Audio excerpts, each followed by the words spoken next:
Halo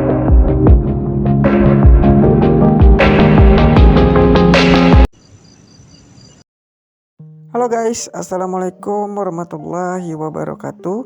How are you today guys? Semoga dalam keadaan sehat-sehat aja ya kalian.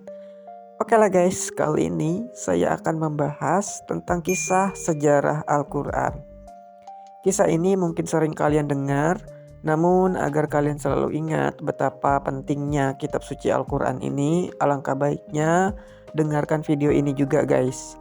Dan kisah ini juga diambil dari Al-Quran dan hadis. Ada beberapa artikel juga yang saya gabung jadi satu dalam video ini guys. Baiklah, nggak usah basa-basi lagi, kita langsung ke story-nya guys. Let's go. Kisah sejarah Al-Quran ini berawal dari pertama kali Al-Quran diturunkan ke bumi, tepatnya pada bulan Ramadan, khususnya di malam Lailatul Qadar. Ini merupakan momen yang sangat penting dalam sejarah Islam. Malam Lailatul Qadar adalah malam yang dianggap lebih baik dari 1000 bulan, dan Al-Quran diturunkan pada malam ini juga untuk memberikan panduan dan petunjuk kepada umat manusia. Dan orang-orang kafir berkata, "Mengapa Al-Quran itu tidak diturunkan kepadanya sekaligus? Demikianlah agar kami memperteguh hatimu Muhammad dengannya dan kami membacakannya secara tertil atau berangsur-angsur, perlahan dan benar." QS Al-Furqan ayat 32. Turunnya Al-Quran pada malam Lailatul Qadar menggarisbawahi keagungan dan keberkahan bulan Ramadan. Begitu pula menekankan pentingnya merenungkan ayat-ayat suci untuk mencari hikmah dan kebijaksanaan. Al-Quran mengalami proses penurunannya sebanyak 2 kali guys. Proses pertama dilakukan secara sekaligus atau jumlah wahidah, dan proses kedua secara bertahap yaitu munajaman. Stid di Al-Hikmah Jakarta menjelaskan bahwa Al-Quran pertama kali diturunkan pada malam Lailatul Qadar, bukan pada malam nuzul Quran yang bertepatan pada tanggal 17 Ramadan. Lalu turunnya wahyu kepada Rasulullah SAW yang pertama terjadi pada tanggal 21 Ramadan, sebagaimana pendapat dari Syekh Safiyur Rahman. Dikutip dari buku berjudul Aneka Keistimewaan Al-Quran tahun 2019 oleh Zakiyal Fikri, Al-Quran mengalami proses penurunan sebanyak 2 kali guys. Proses pertama dilakukan secara sekaligus atau jumlah wahidah, dan proses kedua secara bertahap yaitu munajam yang seperti saya sebutkan tadi guys. Sumbernya dari situ ya yang saya sebutkan. Sesungguhnya kami telah menurunkan Al-Quran pada malam Qadar, dan ini terdapat di QS Al-Qadar ayat 1 guys. Proses penurunan yang pertama, Al-Quran awalnya diturunkan dari Lauhul Mahfudz di langit ketujuh ke Baitul Izzah di langit dunia. Peristiwa ini terabadikan dalam firman Allah seperti yang terdapat dalam surat Al-Baqarah ayat 185 dan surat Ad-Dukhan ayat 3 dan surat Al-Qadir ayat 1 guys. At-Tusi dalam tafsirannya berjudul Kitab At-Tibyan fi Tafsir Al-Quran menjelaskan 2 hal soal penurunan Al-Quran. Pertama, Al-Quran turun seluruhnya pada malam Lailatul Qadar ke langit dunia, lalu diturunkan kepada Nabi Muhammad secara bertahap. Kedua, permulaan turunnya terjadi pada malam Lailatul Qadar di bulan Ramadan. Terlepas dari hal tersebut, yang dapat dipastikan adalah maksud dari nuzul turun dalam ketiga ayat yang telah disebutkan sebelumnya adalah turun yang terakhir kalinya secara sekaligus ke bumi. Ini sebelum kemudian diturunkan kepada Nabi Muhammad.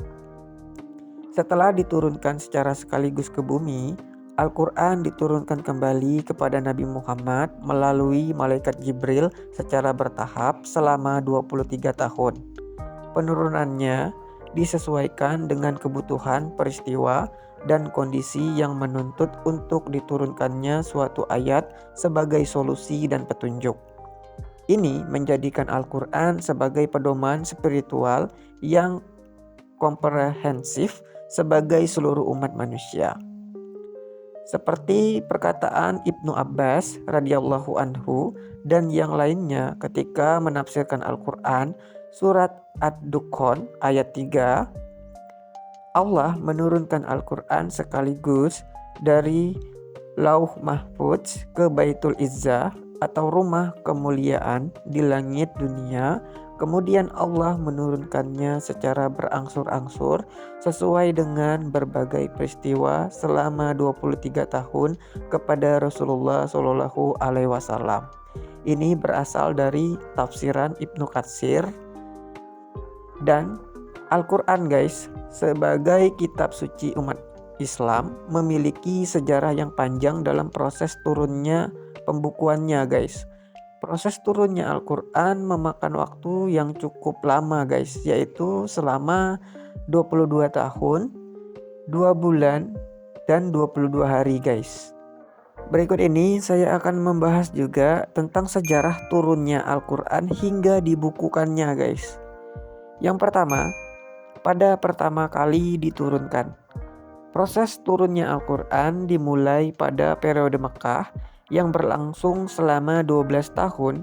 Selama periode ini, Nabi Muhammad menerima wahyu sebanyak 86 surat.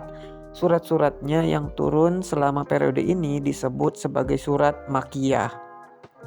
Ini menjadi titik awal adalah ketika Nabi Muhammad pertama kali menerima wahyu di Gua Hiro pada malam 17 Ramadan tahun 610 Masehi. Wahyu pertama ini berisi surat Al-Alaq ayat 1 sampai dengan ayat 5. Pada saat itu Nabi Muhammad belum diangkat menjadi rasul guys. Kemudian pada periode Madinah yang berlangsung selama 10 tahun ada 28 surat yang turun dan disebut sebagai surat Madaniyah. Proses ini mencakup momen penting ketika malaikat Jibril memberikan wahyu kedua kepada Nabi Muhammad, dan saat itulah Nabi diangkat sebagai Rasul. Ayat yang diturunkan pada saat itu adalah Al-Mudassir ayat 1 sampai dengan 2. Wahyu terakhir diterima oleh Nabi Muhammad di Jabal Rahmah pada saat Haji Wada pada 9 Zulhijjah 10 Hijriah. Yang kedua, pada pembukuan di masa Nabi Muhammad. Proses pembukuan Al-Quran dimulai pada masa Nabi Muhammad. Pada saat itu, setiap wahyu yang diterima belum terkumpul menjadi satu mushaf karena keterbatasan Nabi Muhammad yang tidak bisa membaca dan menulis guys. Sebagai solusi, Rasulullah menyampaikan wahyu kepada para sahabat Nabi untuk dihafalkan guys. Beberapa sahabat Nabi yang ditunjuk untuk menghafal Al-Quran adalah Abu Bakar As-Siddiq, Umar bin Khattab, Utsman bin Affan, Ali bin Abi Thalib, Zain bin Sabbit, Muawiyah bin Abu Sufyan, dan Ubay bin Ka'ab. Pada masa ini, para sahabat masih menulis Al-Quran dalam berbagai media yang berbeda guys, seperti di batu, di kulit dan lontar, pelana, dan bahkan potongan tulang belulang guys. Berikutnya yang ketiga, yaitu pembukuan di masa Khalifah Abu Bakar As-Siddiq. Pada masa pemimpin Khalifah Abu Bakar As-Siddiq, banyak hafiz atau penghafal Al-Quran yang gugur syahid dalam perang Yamamah. Oleh karena itu, Umar bin Khattab menyarankan kepada Abu Bakar untuk mulai mengumpulkan Al-Quran.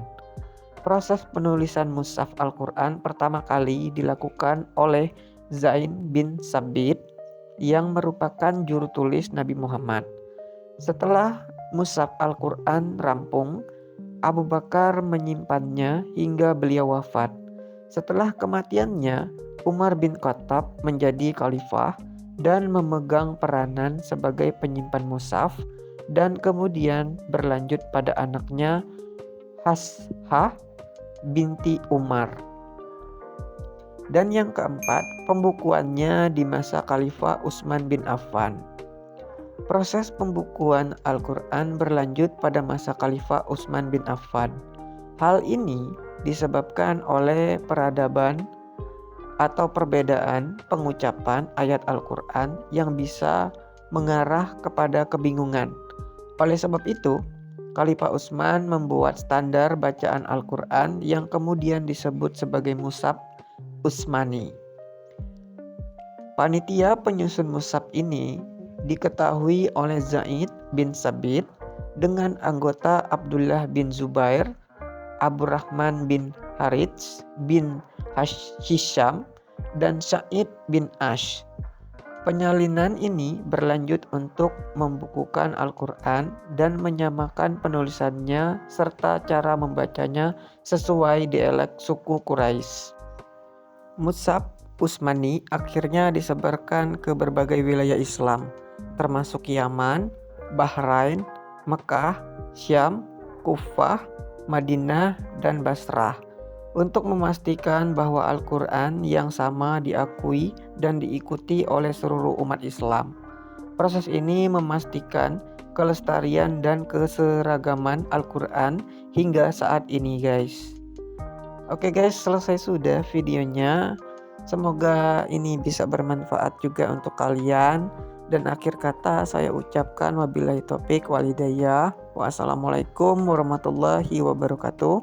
Don't forget to subscribe, like, and comment ya guys. See you next time, next video guys. Bye.